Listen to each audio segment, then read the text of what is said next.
Hello and welcome to the show. Today we're going to look at leveraging WhatsApp and social media for lead generation. Now, this sounds very fancy and highfalutin, so let's try and break things down with some simple definitions. Now, remember, the definitions that I use on the show are just simple, everyday, common man, common woman definitions that we use. So these definitions are not technically precise.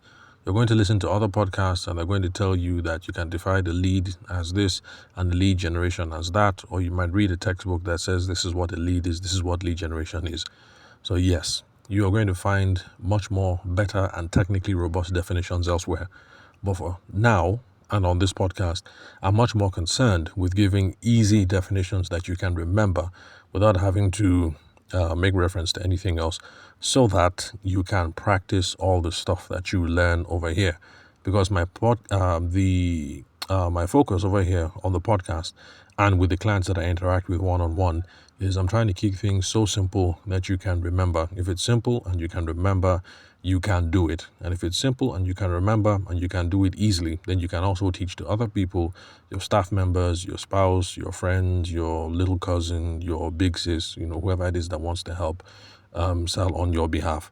So a lead is anyone who has raised their hand. Now, when I say raise their hand, I just mean that this person might be interested in your product or your service. You don't know how interested in, whether it's a big interest or a small interest, but for now, we're just looking for anyone who might be interested in your product or service. So someone has raised their hand, they have done something right now, or they've done something in the past that shows that they might be interested in your product or service. So you get that person's contact details. That person is a lead that you can now chase down because the person has done something to show that they might be interested. You have a contact detail, you have a phone number, you have an email address, you have a social media account, you have a physical address, you have a something that you can chase down. So that is a lead. If somebody raises their hand, that person is a lead. Now, if you look at it that way, then lead generation, even though it sounds all technical and everything, just becomes very, very simple. Lead generation, understanding lead generation rather, just means that if you're doing any activity online or you're doing it in the real world, any activity that get people to raise their hands, that is just lead generation. Now, like I said, you're going to find much more robust definitions over on the other podcasts and out there on the internet. But for now, let's look at it this way. Pretend you're back in the classroom days or, remember when we were kids. Anybody raises their hand, that person is a lead. Lead generation. How do we get more people to raise their hands? That's all lead generation is. So, for those of you who've been listening to the podcast for a long time, if you remember the one of the older episodes I did on lead generation, and the example that I gave was, I'm picking up my kids from school. I come out of the gate. I'm heading to my car. A young man steps forward. He says, "Good afternoon, sir." He hands me the flyer, and he says, "We do blah, blah, blah, blah, blah," and then he leaves. I look at the flyer. What they do is bags, water bottles, plates, socks, what else? All those, the sorts of things that you need for a kid to go to school. So you hand out a bunch of those flyers. The flyers have phone numbers there. It has an Instagram handle there. If you go out and you hand out 1,200 flyers, and out of that 1,200 flyers that you handed out on Monday, let's say by Friday, 3 or 4 people call you. Those are leads. We'll call those inbound leads.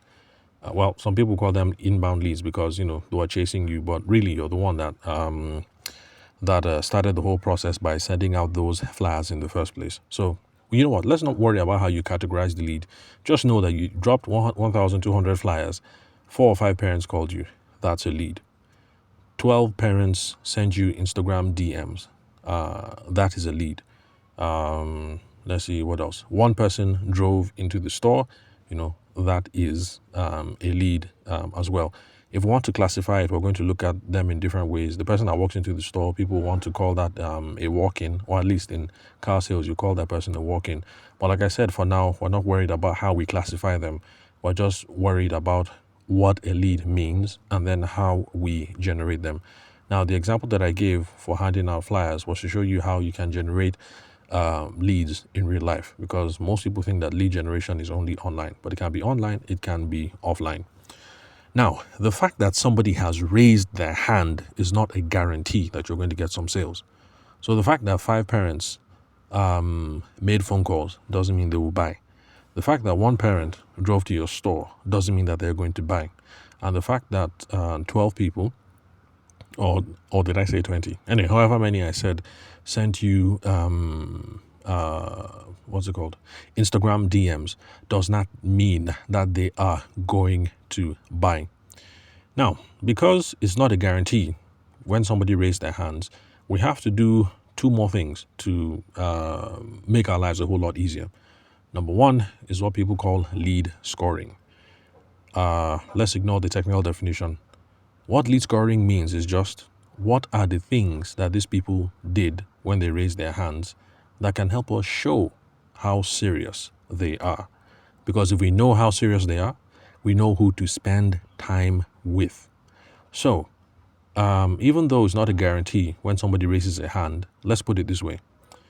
The person that walks into the store, my guess is that is a much more serious raising of hand than somebody who in the Instagram DM sends you a message and says, how much or what time do you open? So in both cases, a hand is raised, but the quality of raising the hand is different. But then again, let's say that there's 1 parent in particular who sent you an Instagram DM. After the Instagram DM, the parent called to ask about a specific thing. That I saw on Instagram, red shoes for boys aged 14. Do they come in black, and how much do they cost? So the same parent sent you Instagram DM, then called up, then said, let me think about it. And then you discover that a week later, that very same parent, maybe you recognize his or her voice, or the parent says that, I'm the lady who you were chatting with on so and so. The person comes into the store. Now you can see that, thinking in terms of lead scoring, this person has done a series of activities to show that this person might be serious. I mean, might be more serious than the other people who have done lesser kinds of activities. Now, when you start looking at things in a technical sense, it gets very specific. You assign scores to certain kinds of activities, and then there's ways that you can get a figure to show how serious somebody is. But for what I'm trying to get you thinking about over here on the show is just get it into your mind that it's not everybody who raises their hand that you should be running after. We should be looking for different kinds of activities that this person has done to show how serious that they are. The more activities that we can lump together, the more security we can have in chasing down a deal. So, of course, in that sense, it will make more sense to spend time with this woman who is already in the store instead of chatting with someone who is on Instagram.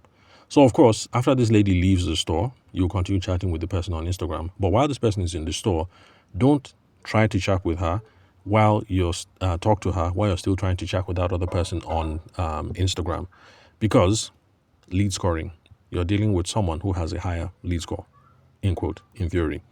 So lead scoring, number 1. Second thing to make our life easier, lead qualification. This is where you start talking to the person. On this podcast, whenever you hear qualification or you hear discovery, just know that I mean you should be having conversations. When you're doing qualification, the kind of conversations you should be having with them are just to figure out how interested they are, how urgent the need. So back to the example, the person chatted on Instagram, then the person calls to ask about the red shoe that you have there in size 12 and a half, and she wants to know if you have it in black for boys, and your son is aged 16, if that's the example that I gave, and the person is now in the store. So if you have that shoe, fine, no problem, bring it out. But you don't just bring it out and then start the conversation of how much. You need to ask a couple more questions. Okay, how old is your son? Okay, no, okay, we've already know how old the son is, but we need to know what he wants to use the shoe for. Is it just a dress shoe, or is it what they need for school sports? Because it's possible that the parent thinks, I want to buy it for school sport, but you, as the shoe person, you know that if madam buys these shoes and they use it for sports, the thing will just scatter. Because if you use it for football 2 or 3 times, rain will fall 1 or 2 times, the shoe will scatter. So that is where you bring out your expertise to say, oh, madam, actually, if it is running shoes, it's not this range you should be looking for. Actually, you should be looking at this range. This one is better because the leather is this, the cleats are this, the whatever, and for school sport shoes, these are the typical things that people buy. The reason why I should have this conversation is because we're after customer success, customer satisfaction. If people are not successful with their purchase, if they're not happy with their purchase, they're not going to come back again. And there's no point in getting this madam who has come to your store. I mean, she has Instagram DM'd you, she has called you, she has come to the store. After all this work, what does it profit you if she only buys one shoe and she never comes back? But if she buys one shoe today, she comes back next month to buy shoes for her 12-year-old daughter, and then in 3 months' time, she is back with her friends who also wants to buy shoes for her 6-year-old niece or something. Now you have actually scored something good here, because this is easy sale.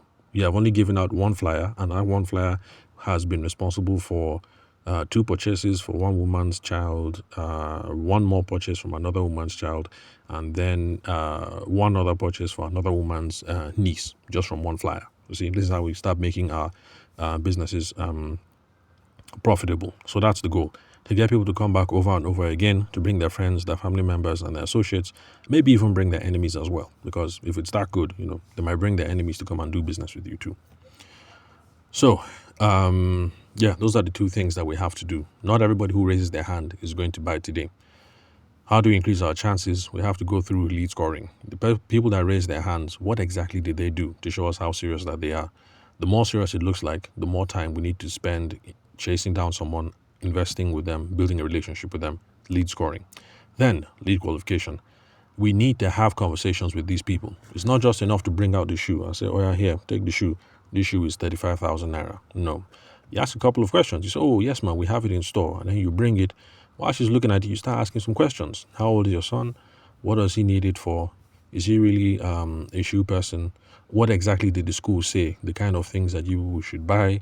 All those sorts of things. Maybe even ask questions about her husband. Okay, no need to ask about her husband, because this store only sells shoes for school children. Oh yeah, so ask about other kids as well. What about the other children? How old, what age of school they are? Because this is how you know when to follow up. If there's a 16-year-old who is in secondary school, but the madam has 4 other children, maybe the youngest one is about to leave, what's it called? Is it prep? Something prep. Was it reception? About to receive reception, who might be starting primary school soon. These are good things to know so that you can put in your CRM or your Google Calendar later on, so that when it looks like primary school is about to resume, you can now start calling and sending text messages to all the madams and all the ogas who have come through your store to say that, madam, how now? How you there? School is resuming soon. We just have the latest this and this inside the store. Based on our last discussion, I remember you said this and this about your baby. We now have this and this and this and this. Would you be interested in having a look? And she would say, okay, no problem. I say, okay, can I send it to you on WhatsApp? Sure, no problem. You send it on WhatsApp, or you continue on the Instagram DM route, and you have lead nurturing, relationship building going on. So, apologies for the sound that is coming in through the window. As usual, my neighbors just doing their thing. They have a commercial kitchen, so the staff are always constantly arguing, gossiping, toasting and being toasted. So that's where all the sound is coming from, in case you guys can hear that. Then, the focus of this episode was not lead generation in theory, but then how to do that on WhatsApp and then social media. Now, the good thing about WhatsApp and social media is that people that you have on your WhatsApp and social media are people who are already following you and kind of have your permission to get in touch. Now, of course, not everybody is your friend. That's why I spoke about lead scoring and lead qualification as an important part of your business. So yes, everybody has given you permission that you can be in touch with them, but not everybody's your friend. So we're still going to be having conversations and interacting. And the basis of that, or rather what we're trying to do there, lead scoring and lead qualification. So how can we use WhatsApp for lead generation? First off, my recommendation, create a business profile. For a very long time, I didn't create a business profile. I did mine last year because I was like, WhatsApp is WhatsApp. I already have a WhatsApp. What's the whole point in creating WhatsApp business? The difference is with WhatsApp business, you can create a catalog. The catalog allows you to create individual links that you can send to people so that when a mom calls you or a dad calls you to say, do you have this shoe, this one that is red on your Instagram handle, but do you have it in black in size 12 and a half for a teenage boy?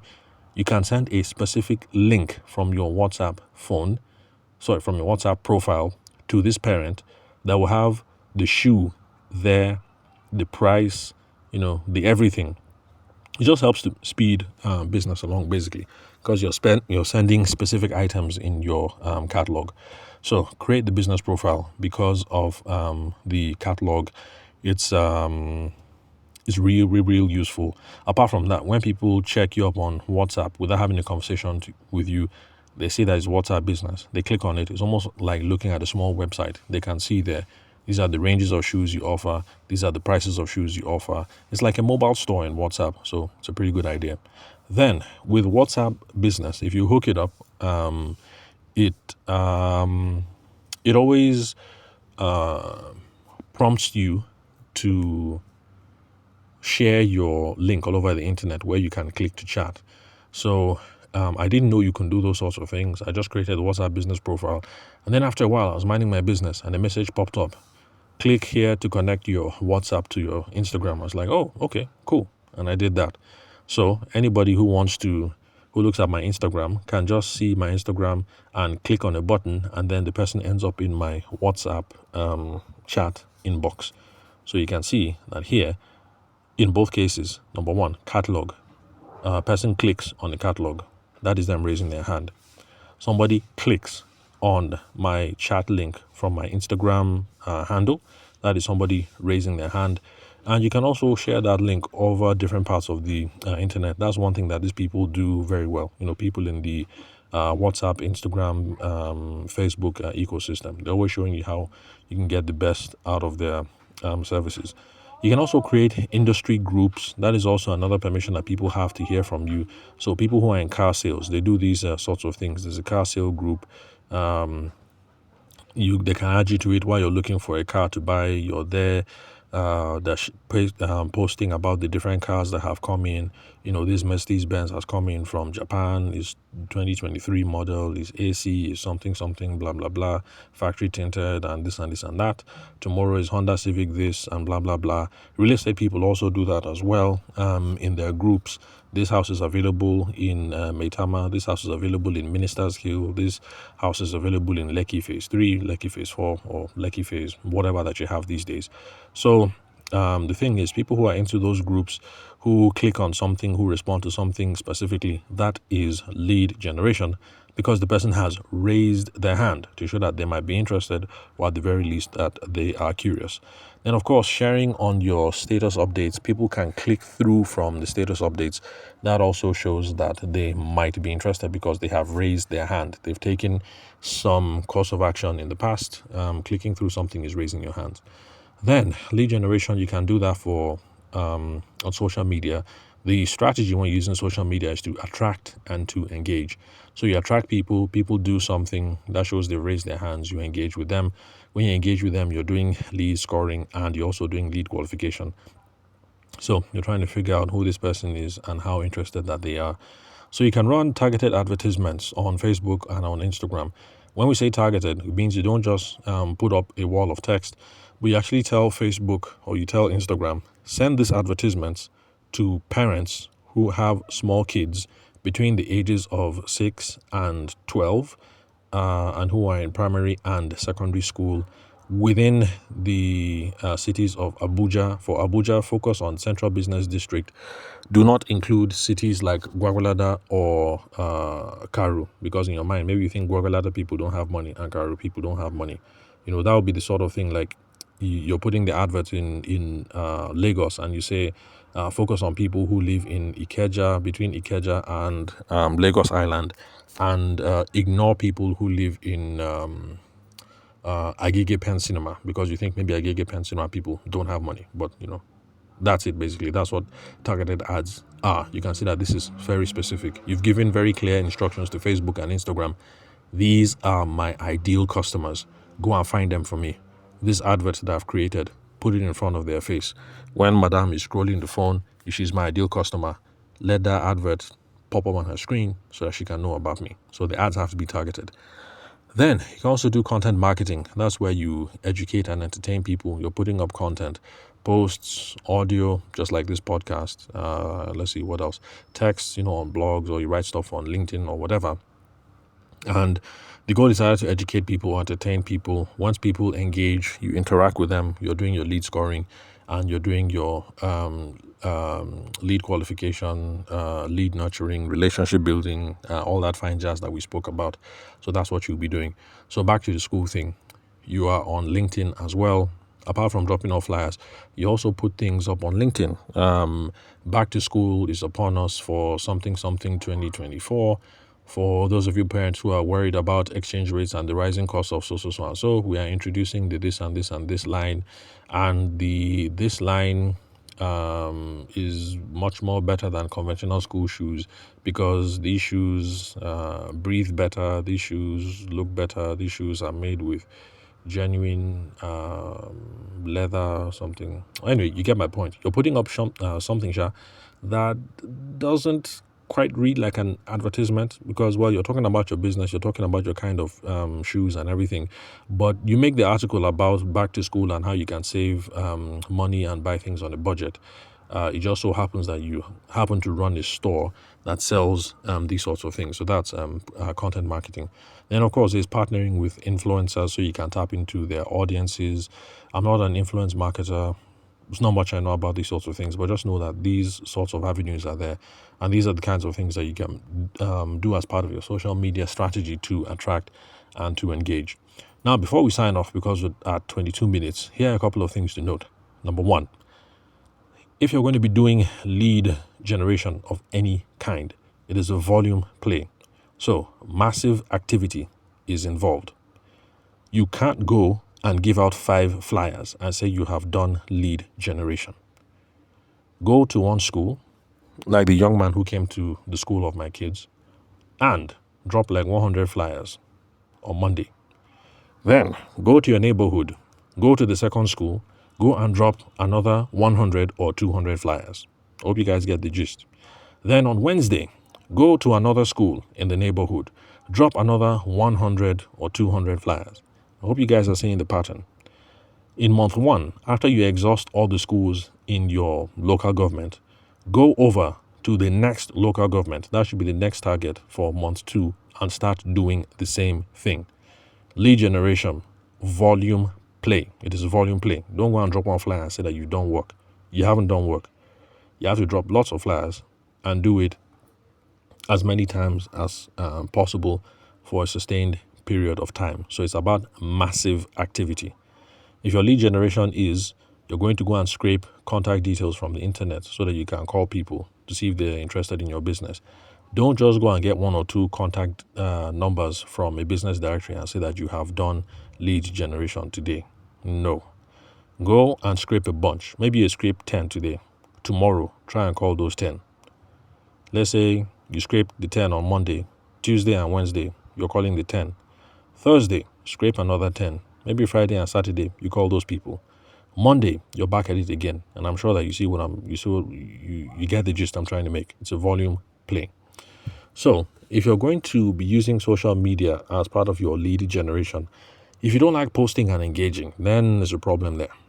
There are lots of ways that you can solve it. Well, number one, you can avoid it because you don't have to be on social media. So there's some people who do. There was a lady at a a session that I had for a businesswoman in Abuja. Is a ladies who brunch. Yes, the networking, the business networking, also professional networking organization, ladies who brunch or something like that. So there's a lady there who is like in the beauty influencer space. What she did, because she was tired of social media, was she decided to kill two birds with one stone. There's somebody in the village who is kind of one of their distant cousins. She need help with the children here in Abuja, so she brought the girl down. She pays the girl a salary. The girl takes care of the kids when they're back from school. But while the children are not in school, this girl, who initially is supposed to be sort of like a house help, is the one who is editing the videos that Madame has shot, putting up the videos, responding to the inquiries, and then handing off the serious inquiries to Madame. So there are different ways around it. In this case, it happens to involve a distant cousin with a house girl move, that kind of thing. So whether it's your cousin, your little sis, your junior brother, because I met another woman who, for her content marketing, that was the solution. Junior brother is leaving, secondary school. Junior brother is going to be around for a while because he's waiting for JAMB. Junior brother loves cameras and all these sorts of things. So she bought the camera and she said, "Look, bro, for this holiday, you come and spend time with me, and this is how you're going to be helping me. I'll be sorting out with pocket money every once in a while." So there are solutions if you don't like posting and engaging. Just be creative about it. Not every solution involves hiring an employee. Then another thing to note, consistency. You can't just do this for 1 week. You have to do this for a long period of time, for a month, for several months, for a year, to get the best results. So lead generation, like I said, is volume play and consistency. Then also realize that increasing sales is about having more conversations. So the more flyers that we put out, the more adverts that we send, and the more conversations that we're having from there, the more sales that we are going to get. So you should be having conversations. If you're putting out targeted ads on Facebook and then somebody responds, "How much?" and your only response is 35,000, that is not a conversation. If that is how you're going to be responding. If the person sends a message, "How much?" your response shouldn't just be 35,000. It should be 35,000. Your response should be something like, it's 35,000 ma. Are you buying it for your child, for school purposes, or is it just for something that they want to use socially? Ask some sort of question and get a conversation going. Because the woman who sends the message, "How much?" she's in research mode now. She didn't just send that message to you. She has also been checking other people's Instagram handles, and she has been sending "how much" to 5 or 6 other people. So try and engage the woman in conversation. It will give you a chance to stand out, because if you just respond 35,000, the thing is, some other people may have responded 20,000, 25,000, and she thinks, it's available over here at 20K, and they rush for it. You, in your heart of hearts, because you know the market, you know that all that 20K, 25K, those are the fakes. Those are the ones that will spoil quickly. You will never get a chance to tell Madame that if you do not engage her in the conversation. So whatever it is you do for a lead generation, just know you should be engaging people in conversation. When people call from the flyer, don't just say 35,000. Engage them in the conversation. "Oh, thank you very much, sir, for calling. Yes, we have it in this size and in the color that you want. How many children do you want to buy it for?" Okay, just one child. Okay, how old? What do they want to use it for? "Okay, sir, if it's for sports, I won't recommend that you do this and this and that and that. And these are the reasons why. Would you be free to come in Friday morning to come and check out this and this and that range that might be much more useful?" If it's not free, then if it's not free and you have done your WhatsApp, your WhatsApp business, you can text him some links directly from some links directly from your WhatsApp handle. Anyway, you get the whole point. Let me just wrap it up here. So volume play, consistency, and make sure that you're having conversations. So remember to follow me on WhatsApp. The phone number is 080-6466-2140. The country code is +234 for those of you who are not Nigerian. And then follow me on LinkedIn. Connect with me on LinkedIn. My name is Tavishima Ayede. I'm the host of the show. You can confirm the spelling of my name from the link where you're listening to this episode. So thanks for your time and attention. I'll catch you guys at the next episode.